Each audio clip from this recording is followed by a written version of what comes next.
En el nombre del Padre, del Hijo y del Espíritu Santo. Amén. Seguimos entonces con el Catecismo de San Pío X que estamos haciendo. Ya estamos en el último artículo del credo, el 12º, en la pregunta 247, que dice así: ¿qué nos enseña el último artículo y la vida eterna? El último artículo del credo nos enseña que después de la vida presente hay otra, o eternamente bienaventurada para los escogidos en el cielo, o eternamente infeliz para los condenados al infierno. Es decir, después de esta vida, la vida eterna, cielo o infierno. Eso es lo que profesamos con el último artículo del credo. Creo en la vida eterna, la vida perdurable, la gloria del cielo eterna o la eterna condenación, que no son palabras menores. Siguiente pregunta, 248. ¿Podemos comprender la bienaventuranza del cielo? No podemos comprender la bienaventuranza de la gloria, porque sobrepuja nuestro limitado entendimiento, y porque los bienes del cielo no pueden compararse con los bienes de este mundo. Ni ojo vio, ni oído escuchó lo que Dios tiene preparado para los que lo aman, dice San Pablo. No podemos imaginarnos lo que será la dicha del cielo, porque todos los bienes de esta tierra, todas las cosas que hay en este mundo que uno puede disfrutar, gozar, por supuesto uno se refiere inclusive a las cosas por supuesto lícitas, buenas, todo ello puesto junto, pongamos por miles de siglos, comparado al cielo es nada. El cielo va a ser algo estupendo, algo que no podemos comprender, pero que nos va a llenar.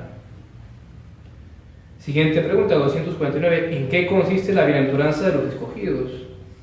¿En qué se basa esa felicidad?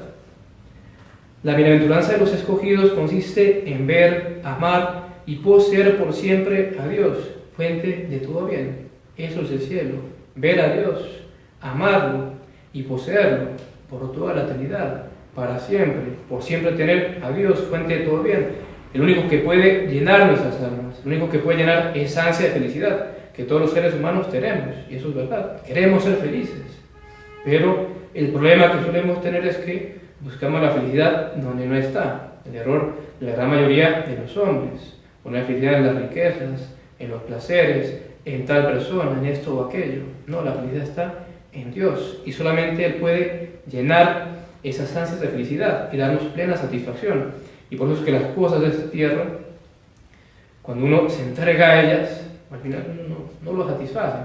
Y tal vez uno lo sepa por experiencia, y muchos lo sabrán por experiencia, como al final está ese vacío. Y de hecho las cosas de este mundo no llenan, y uno siempre busca más y nunca está esa satisfacción, porque esa satisfacción plena está solamente en Dios, y de manera absoluta solamente en el cielo. Porque en esta vida es de manera relativa. Si en esta vida yo vivo en gracia de Dios, cumplo los mandamientos, soy buen hijo de Dios, voy a tener felicidad relativa, porque siempre es con la cruz, siempre va mezclada con los sufrimientos, las pruebas, porque en esta vida siempre hay cruz y nunca va a faltar cruz, y pensar que esta vida sea sin cruz es una ilusión, no va a ser, siempre va a haber cruz. Pero es distinto si yo estoy con Dios, vivo en gracia de Dios, confesado, sin pecado mortal, cumpliendo los mandamientos, buscando ser buen hijo de Dios y mejorando, alcanzar la santidad. Ahí sí tengo felicidad en esta vida, y cuando me salve será ahora sí absoluta esa felicidad, plena totalmente en Dios, ninguna mezcla de sufrimiento, de dolor ni nada, pues será Dios la fuente de todo bien. Siguiente pregunta, la 250. ¿En qué consiste la infelicidad de los condenados? ¿Cuál es la esencia del infierno, de ese lugar terrible de tormentos? La infelicidad de los condenados consiste en ser privados por siempre de la vista de Dios, es decir, lo opuesto de la gloria. El cielo, la gloria es ver, amar y poseer a Dios. Y el castigo de los condenados, el principal y más terrible, es que han perdido a Dios para siempre. Que jamás lo van a poseer, jamás lo van a ver, no lo pueden amar. Los condenados, si es terrible, odian a Dios. Los que están en el infierno odian y detestan a Dios con todas sus fuerzas. Y eso es su peor castigo de tormento. La pena de daño que se dice, haber perdido a Dios. Y eso es lo que más atormenta a los condenados. Porque en esta vida, cuando uno comete un pecado mortal, uno pierde la gracia y pierde a Dios. Pero por lo que estamos, digamos, en la materia, el cuerpo, inmersos en esta realidad del mundo, muchas veces uno no tiene esa percepción de lo que es perder a Dios. Aparte porque en esta vida es cierto que no es definitivo. O sea, si yo, porque me puedo arrepentir y me confieso y recupero la gracia de Dios. Pero una vez que uno muere, si uno tuvo la desgracia de estar en pecado mortal, uno ya queda fijo en eso. Y al pasar de esta vida a la otra, el alma lo ve clarito. O sea, no es como aquí, que como decimos, uno no tiene esa percepción clara del gravísimo mal que es no tener a Dios, que es haber perdido a Dios por el pecado. En cambio, el alma, cuando se separa del cuerpo y entra en la eternidad, ahí lo ve claro. Ve a Dios, que es el océano de toda felicidad, fuente de todo bien, lo único que puede saciarla, llenarla de felicidad. Y sin embargo ve que no lo puede tener, porque ve el pecado que tiene en sí, pecado que hace que Dios la rechace y que le sea imposible adherirse a Él. Y entonces ese terrible tormento. En todo caso, pensar cada uno, tal vez alguna vez alguien perdió un ser querido, lo que habrá sido ese dolor y esa tristeza de pensar, ya no voy a volver a verlo, ya no voy a volver a tener ese trato con Él, ese dolor que causó eso. Ahora imaginemos que será eso, pero pensar de Dios. Y lo que es peor, para siempre, por toda la eternidad. Que tal vez desde un cierto sentido, al menos a lo que respecta a nosotros, será tal vez lo más tremendo. Pensar que es por toda la eternidad. Pues nos dijeran que son miles de millones de trillones de años, pero que un día va a acabar, un día, bueno, algún día pues va a acabar. No, por toda la eternidad. No va a tener fin. Saber que perdí a Dios por siempre. Y no hay remedio, y no puedo hacer nada. El terrible tormento de los condenados, la pena de daño. Y continúa el catecismo: y castigados con eternos tormentos en el infierno. La pena de sentido. La pena de daño es lo peor, pero también está la pena de sentido para cuando los cuerpos resuciten. El fuego, el tormento del fuego que va a quemar a los condenados. En el fuego, en el infierno hay fuego que quema a los condenados. Y como dicen, siempre se suele enseñar, es un fuego muy misterioso, porque de alguna manera misteriosa hasta las almas llega a atormentar. La pena del hambre, la sed, la oscuridad, las tinieblas, para castigar el sentido de los ojos, por las malas miradas que uno haya hecho, y solamente poder ver las cosas espantosas, es decir, la figura horrible de los demás condenados y los demonios, que tomarán figuras espantosas para asustarlo a uno. Y los demás sentidos, que eran los oídos, castigados horriblemente a escuchar lo que serán esos espeluznantes gritos, gemidos, los ruidos espantosos que moverán los demonios en el infierno, para atormentar y asustar a los condenados, todos esos tormentos tan terribles.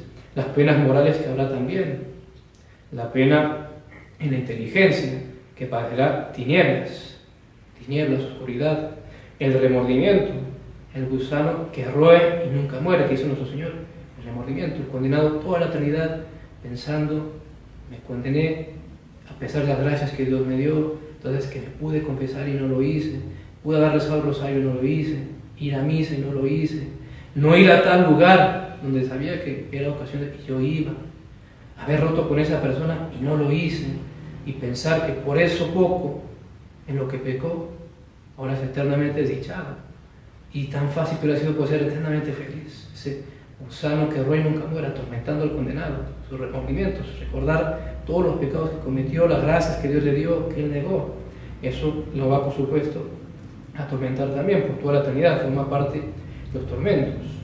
Algo terrible, el infierno, lugar de tormentos, totalmente lo opuesto a la gloria del cielo. Así como el cielo es felicidad sin fin, incomparable, que no podemos imaginar, el infierno es lugar de tormentos horrible, que no podemos imaginarnos. Todos los tormentos, todo lo que uno pueda padecer en esta vida, todo, al mismo tiempo, durante miles de años, a su máxima potencia, no es nada comparado al infierno. No es nada comparado al menor tormento del infierno. Hacemos la siguiente pregunta, la 251. ¿Son únicamente para las almas los bienes del cielo y los males del infierno?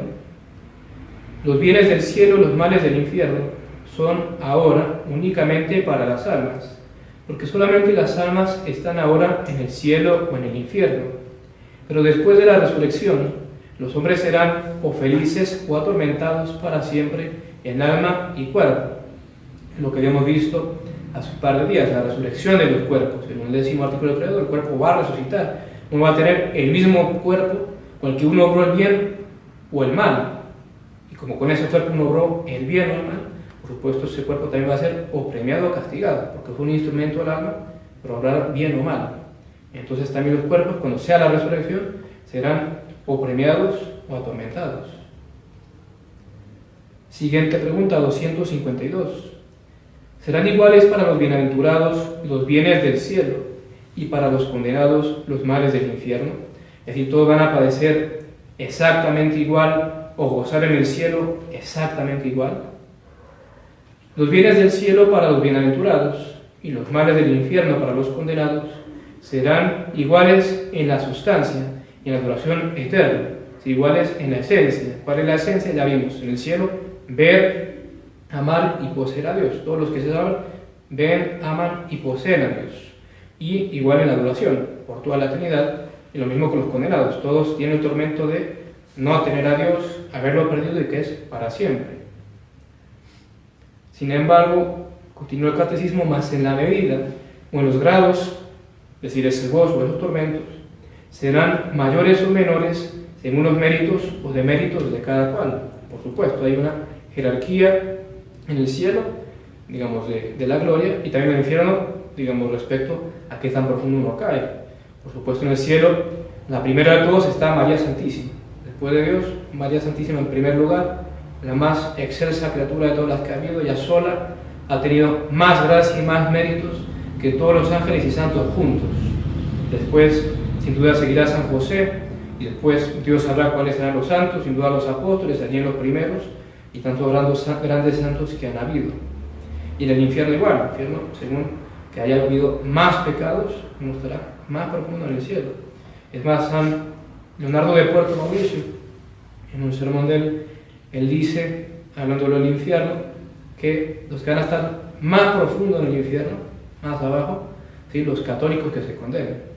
Más profundo que un judío, que un musulmán, que un pagano, que un infiel, que un budista, mucho más profundo. Los católicos que se condenen, ¿por qué? Porque el que más se da, más se pide. Entonces, si uno recibe gracias de Dios y uno le es infiel y Dios no lo quiera, nos guarde libre, uno se llega a condenar. Va a ser para mayor tormento, para mayor castigo, estar mucho más abajo.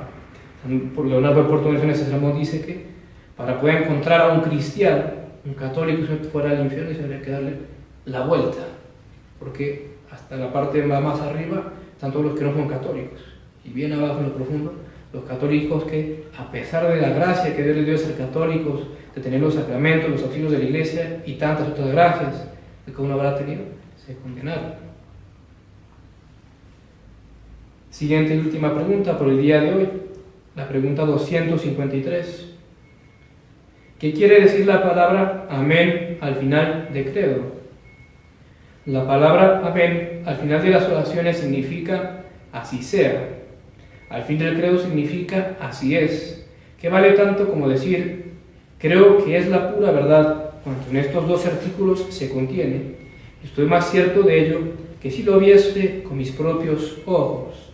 Es decir, a diferencia de las demás oraciones, que es una expresión de que uno desea que sea así, por el rezo de la Ave María, ruega por nosotros ahora y en la hora de nuestra muerte, amén, es decir, así sea, que suceda así. El credo, cuando yo digo amén, el significado es así es, porque evidentemente cuando yo digo amén en el credo, no estoy diciendo así sea, ojalá y sea como yo digo que creo, no, así es. ¿Por qué? Porque las verdades que tenemos por fe, que tenemos en el credo, y todas las demás verdades que nos vienen, digamos, mediante la fe por medio de la Santa Iglesia Católica, nosotros tenemos más certeza, o tenemos más certeza de que eso es verdad, que si lo viéramos con los propios ojos. ¿Por qué? Porque es Dios quien nos lo revela, y Dios no puede ni engañarse ni engañarnos. Dios no es como nosotros. Nosotros podemos engañarnos, si nos podemos equivocar. Puedo hacer un razonamiento y me equivoco en una de las premisas, y cuando llego a la conclusión es una conclusión falsa, y tal vez yo no me doy cuenta, yo pienso que está bien porque fui muy lógico en mi razonamiento, pero estaba mal una de las premisas, sin que yo me diera cuenta. Entonces me engaño, me equivoco, y nosotros podemos engañar. Yo puedo mentirle a alguien, decirle algo falso. En cambio, Dios no puede engañarse, porque Él es Dios, la verdad suma.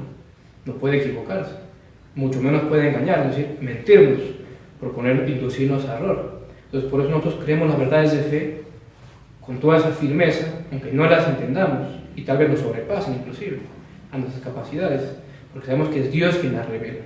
Y como decimos, Él no puede engañarse ni engañarnos. Por eso cuando digo amén, estoy diciendo así es, yo creo de todo corazón esto. Más que si lo viera con mis propios ojos, así es. En todo caso, dejamos allí. Esto es todo lo que el catecismo nos trae sobre los artículos del credo. Y mediante mañana entraremos en un tema muy importante e interesante, el tema de la oración. Ave María Purísima. Sin pecado concebida María Santísima. En nombre del Padre, del Hijo y del Espíritu Santo.